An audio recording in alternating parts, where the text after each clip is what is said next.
Eu gosto da Fúria, eu gosto de corrupção, eu gosto dessa putaria também, eu gosto.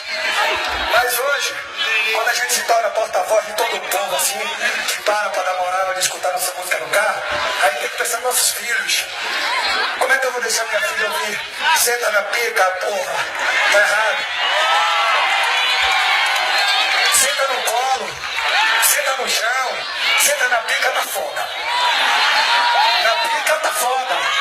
Eu tenho que falar, porque ninguém tem coragem de falar, porque pensa que os outros vão ficar de ranço. Eu não devo nada aos outros, não, eu tô falando uma ideia construtiva.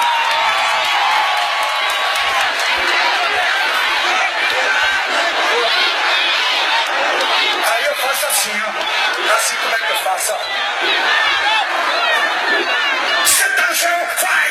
Senta no chão, vai, caralho!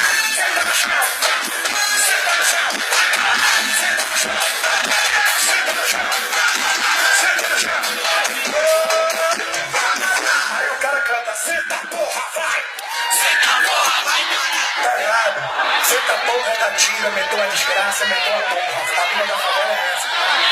Vou meter madeira. E tá errado, os caras não podem se pronunciar assim. Tem todo o povo na rua pra cantar, senta aí, porra, papris.